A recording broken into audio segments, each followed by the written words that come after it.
तो दोस्तों नमस्कार, आप सभी का हमारे YouTube चैनल पर स्वागत है। तो आज की यह वीडियो आप सभी लोगों के लिए काफ़ी ज़्यादा महत्वपूर्ण होने वाली है, क्योंकि आज की इस वीडियो में हम लोग क्लास 12 बायोलॉजी का जो आपका सेकंड चैप्टर होता है पुष्पी पौधों में लैंगिक जनन, उस चैप्टर में जितने भी आपके महत्वपूर्ण बहुविकल्पी प्रश्न बन सकते हैं बोर्ड एग्जाम में आपके, वो सारे प्रश्न हम लोग करने वाले हैं। टोटल मैं इस चैप्टर में आपको 30 महत्वपूर्ण बहुविकल्पी प्रश्न कराने वाला हूँ। यदि आप लोगों ने इन सभी प्रश्नों को अच्छी तरह तैयार कर लिया तो इस चैप्टर में से आपकी कोई भी समस्या नहीं रहने वाली है। इस चैप्टर में से यहीं से आपके जितने भी बहुविकल्पी प्रश्न आपके बोर्ड एग्जाम में पूछे जाएंगे वो सारे आपको यहीं से देखने को मिल जाएंगे, क्योंकि जितने भी प्रश्न मैं आपको बताने वाला हूँ सभी आपके बोर्ड एग्जाम में आए हुए प्रश्न हैं और जिनकी संभावना सबसे ज़्यादा अधिक है आपके बोर्ड एग्जाम में आने की, वो सारे प्रश्न मैं आपको यहाँ पर इकट्ठे करके करा रहा हूँ। ठीक है, तो इससे पहले भी हम लोगों ने 2 पार्ट को देख लिया था इस चैप्टर में और उसमें हम लोगों ने 22 क्वेश्चन तक कंप्लीट कर लिया था। बाकी के जो आपके 8 क्वेश्चन बचे हुए हैं उसे हम लोग आज की वीडियो में कंप्लीट करने वाले हैं। तो इसीलिए आप लोग वीडियो के अंत तक बने रहिएगा और साथ ही में यदि आप लोगों ने पिछली वीडियोस को नहीं देखा है तो आप लोग उसे भी जा करके ज़रूर देख लीजिएगा। ठीक है, उसके अलावा मैं आपको बताना चाहता हूँ कि यदि आप लोग क्लास 12 बायोलॉजी के लिए टॉपर ग्रुप ज्वाइन करना चाहते हैं तो ज्वाइन कर सकते हैं, जिसका चार्ज मात्र 100 रुपये एक सब्जेक्ट के लिए। जैसे कि मान लीजिए आप लोग बायोलॉजी के लिए टॉपर ग्रुप ज्वाइन करते हैं तो इसमें आपको क्या क्या चीज़ें मिलती हैं वो भी मैं आपको यहाँ बता देता हूँ।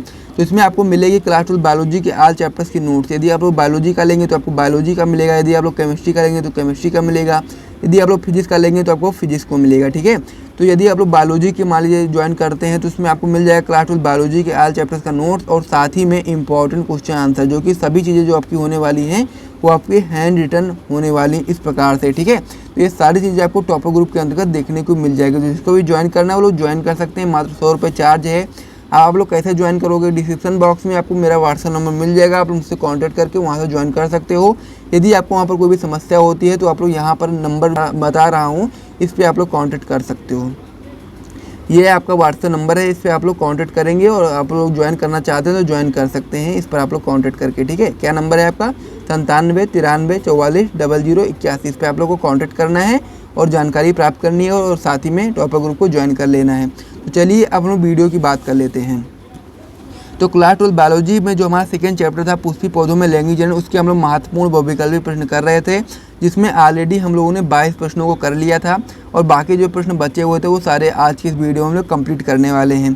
तो आप लोग वीडियो के अंत तक बने रहना और साथ ही में यदि आपको वीडियो पसंद आती है तो आप लोग वीडियो को लाइक और चैनल को सब्सक्राइब भी कर देना। ठीक है, तो चलिए हम लोग वीडियो को स्टार्ट करते हैं।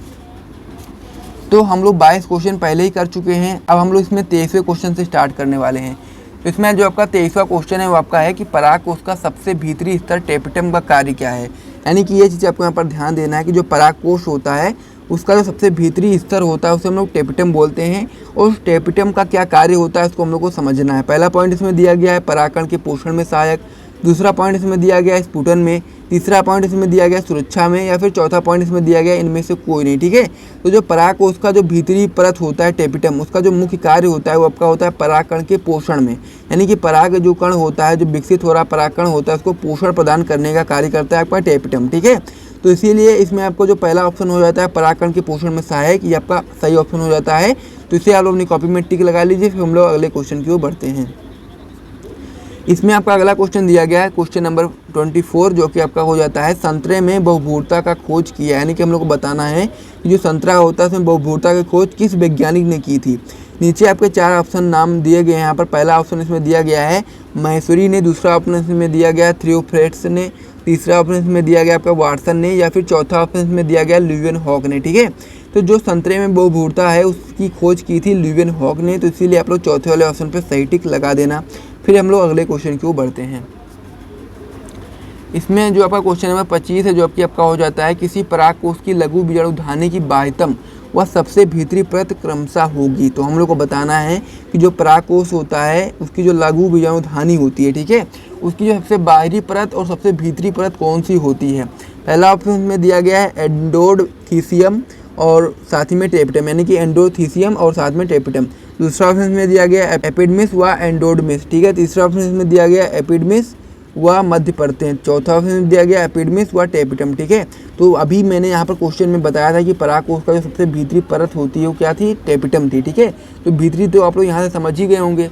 उसके यहाँ फिर जो सबकी बाहरी परत होती है, यानी कह सकते हैं कि जो सबसे ऊपर की जो परत होती है उससे हम लोग क्या बोलते हैं, उसे हम लोग एपिडर्मिस बोलते हैं। ठीक है, तो इसीलिए जो आपका परागकोश होता है उसकी जो लघु विजाणुधानी की जो बाह्यतम परत होती है वो आपकी एपिडर्मिस हो जाती है, और जो सबसे भीतरी परत होती है वो आपकी हो जाती है टेपिटम। ठीक है, तो इस प्रकार से जो आपका चौथा ऑप्शन हो जाता है आपका सही ऑप्शन हो जाता है। इसे आप लोग टिक लगा लीजिए। फिर हम लोग अगले क्वेश्चन की ओर बढ़ते हैं।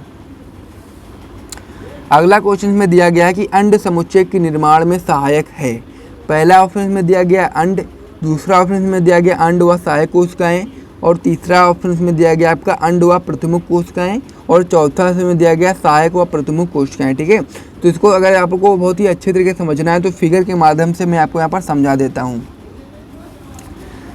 ये आपका क्या हो जाता है, आपका भ्रूण कोश हो जाता है इस प्रकार से। ठीक है, इसमें 3 कोशिकाएं ऊपर होती हैं, 3 कोशिकाएं नीचे होती हैं, और एक कोशिका बीच में होती है। तो ऊपर की जो कोशिकाएं होती है इसे हम लोग, नीचे की कोशिकाएं होती है इसमें जो अगल बगल की कोशिका होती है उसको हम लोग क्या बोलते हैं, जो ऊपर की जो कोशिका होती है इसे हम लोग प्रतिमुख कोशिका बोलते हैं, और जो नीचे की कोशिका होती है अगल बगल की उसे हम लोग बोलते हैं सहायक कोशिका, और जो इसके जो मध्य की जो कोशिका होती है उसे हम लोग क्या बोलते हैं, अंड कोशिका होती है। ठीक है, तो जो अंड कोशिका होती है उसके अगल बगल में कौन सी कोशिका पाई जाती है, आपकी सहायक कोशिका पाई जाती है। ठीक है, तो सहायक कोशिका और अंड कोशिका मिलकर के ही अंड समुच्चय का निर्माण करती है। ठीक है, तो इस प्रकार से आपको याद रखना है कि अंड समुच्चय के निर्माण में अंड व सहायक कोशिकाएं सम्मिलित होती हैं। ठीक है, तो दूसरा ऑप्शन में जो आपका हो जाता है आपका सही ऑप्शन हो जाता है। इसे आप लोग अपनी कॉपी में नोट कर लीजिए। फिर हम लोग अगले क्वेश्चन की ओर बढ़ते हैं। अगला क्वेश्चन इसमें दिया गया है कि 200 लघु बीजाणुओं के निर्माण के लिए प्रक्रियात्मक लघु बीजाणु मात्र कोशिकाओं में कितने अर्धसूत्री विभाजन करने होंगे। ठीक है, तो हम लोग को ये बताना है कि हम लोग को क्या करना है, यहाँ पर 200 लघु बीजाणु का निर्माण करना है। तो 200 लघु बीजाणु के निर्माण के लिए हम लोग कितने लघु बीजाणु मात्र कोशिकाओं में अर्धसूत्री विभाजन करने होंगे। तो आप लोग को ये चीज़ आपको यहाँ पर ध्यान देनी है कि जब हम लोग लघु बीजाणु मात्र कोशिका में अर्धसूत्री विभाजन करते हैं तो उससे आपके 4 लघु बीजाणु का निर्माण होता है। ठीक है, तो यहाँ पर हम लोग कितने करने हैं, 200 लघु बीजाणु का निर्माण करना है। तो हम लोग को लघु बीजाणु मात्र कोशिका में 50 कितने करने होंगे, 50 आपके अर्धसूत्री विभाजन करने होंगे। तो इसीलिए आपका जो 50 ऑप्शन जो आपका हो जाता है सही हो जाता है। ठीक है, यानी कि 50 जब हम लोग अर्धसूत्री विभाजन करेंगे तो आपका 200 लघु बीजाणु का निर्माण हो जाएगा। ठीक है, तो इस प्रकार से आपका 27 जो क्वेश्चन है वो कंप्लीट हो चुके हैं। इसे आप लोग अपनी कॉपी में नोट कर लीजिए। फिर हम लोग अगले क्वेश्चन की ओर बढ़ते हैं। इसी में जो आपका अगला क्वेश्चन है क्वेश्चन नंबर 28 जो आपका हो जाता है 28वां क्वेश्चन, जो कि आपका होता है कि निम्न में से कौन सी कोशिकाएं सभी प्रकार के भ्रूणकोश में पाई जाती हैं। ठीक है, पहला ऑप्शन इसमें दिया गया सहायक कोशिका, दूसरा ऑप्शन इसमें दिया गया अंड कोशिका, तीसरा ऑप्शन इसमें दिया गया प्रतिमुख कोशिका, और चौथा ऑप्शन में दिया गया सभी। ठीक है, तो जो आपका अंडकोश होता है या कह सकते हैं भ्रूणकोश जो होता है, जो भ्रूणकोश होता है उसमें जो आपका अंड कोशिका होता है सबसे मेन होता है, क्योंकि अंड कोशिका से ही जब आपका नर युग्मक मिलता है तो आपका नए जीव का निर्माण होता है। ठीक है, तो जो अंड कोशिका होती है वो सबसे ज़्यादा मेन होती है भ्रूणकोश में। तो वो हर प्रकार के जो भ्रूणकोश होता है उसमें जो आपकी अंड कोशिका होती है वो पाई जाती है। तो इसीलिए आपका जो सेकंड ऑप्शन हो जाता है ये आपका सही ऑप्शन हो जाता है। इसे आप अपनी कॉपी में नोट कर लीजिए। अगले क्वेश्चन की ओर बढ़ें तो हमारा अगला क्वेश्चन है काफ़ी ज़्यादा महत्वपूर्ण क्वेश्चन आपका ये होता है कि द्विनिषेचन का तात्पर्य, यानी कि द्विनिषेचन का क्या मतलब है, क्या उसका महत्व है, वो हम लोग को समझना है। पहला ऑप्शन में दिया गया है कि 2 नरयुग्मकों का अंड कोशिका से संयोजन, दूसरा ऑप्शन में दिया गया है कि एक नरयुग्मक का अंड कोशिका से तथा दूसरे का द्वितीय केंद्र से संयोजन, तीसरा ऑप्शन में दिया गया पहला और दूसरा दोनों, और चौथा ऑप्शन में दिया गया इनमें से कोई नहीं। ठीक है, तो इसमें जो आपका द्विनिषेचन का जो तात्पर्य होता है उसका मतलब होता है, द्विनिषेचन का मतलब ये होता है कि द्विनिषेचन का मतलब होता है कि 2 बार निषेचन। ठीक है, तो 2 बार निषेचन किस प्रकार से होता है यह चीज़ आपको यहाँ पर समझना है कि जो आपका नर युग्मक होता है वो 2 नर युग्मक होते हैं। तो जो एक नर युग्मक होता है आपका अंड कोशिका से जाकर के संलयित हो जाता है, और जो दूसरा नर युग्मक बचता है वो आपका द्वितीय केंद्र से जाकर के संयोजन कर लेता है। ठीक है, तो इस प्रकार से आपका 2 बार निषेचन हो जाता है। तो इसीलिए हम लोग 2 निषेचन का जो तात्पर्य हो जाता है यही हो जाता है कि एक नर युग्मक जो आपका होता है अंड कोशिका से तथा दूसरा जो होता है द्वितीय केंद्र से संयोजन कर लेता है। तो ये आपका द्विनिषेचन का तात्पर्य हो जाता है। तो इसीलिए आपका जो दूसरा ऑप्शन हो जाता है ये आपका सही ऑप्शन हो जाता है। तो इसे आप अपनी कॉपी में नोट कर लीजिए। फिर हम लोग अगले क्वेश्चन की ओर बढ़ते हैं। अगला क्वेश्चन में दिया गया और लास्ट क्वेश्चन जो आपका है पराग नली का कार्य है। तो हम लोग को बताना है पराग नली का क्या कार्य होता है। पहला ऑप्शन में दिया गया परागण में सहायक, दूसरा ऑप्शन में दिया गया वर्तिकाग्र की सुरक्षा, तीसरा ऑप्शन में दिया गया नर युग्मक वाहक, और चौथा ऑप्शन में दिया गया सभी में। ठीक है, तो जो आपका पराग नली होता है उसका जो मेन कार्य होता है उसका हो जाता है नर युग्मक वाहक, यानी कि नर युग्मक को रास्ता प्रदान करता है मादा युग्मक यानी कि अंड कोशिका के पास पहुंचने के लिए। ठीक है, तो इस प्रकार से आप लोग समझ गए होंगे इस चैप्टर में जितने भी आपके महत्वपूर्ण और बहुविकल्पी प्रश्न बन सकते हैं 2024 बोर्ड एग्जाम में, वो सारे प्रश्न मैंने आपको बता दिए हैं। और साथ ही में ये भी आपको बता दें कि इस प्रकार से आप लोग को टॉपर ग्रुप ज्वाइन करना है, जिसको भी ज्वाइन करना हो ज्वाइन कर सकते हैं। और यदि आपको वीडियो यहाँ तक पसंद आया तो वीडियो को लाइक करके चैनल को सब्सक्राइब कर लीजिए और हम लोग मिलते हैं नेक्स्ट वीडियो में, तब तक के लिए जय हिंद।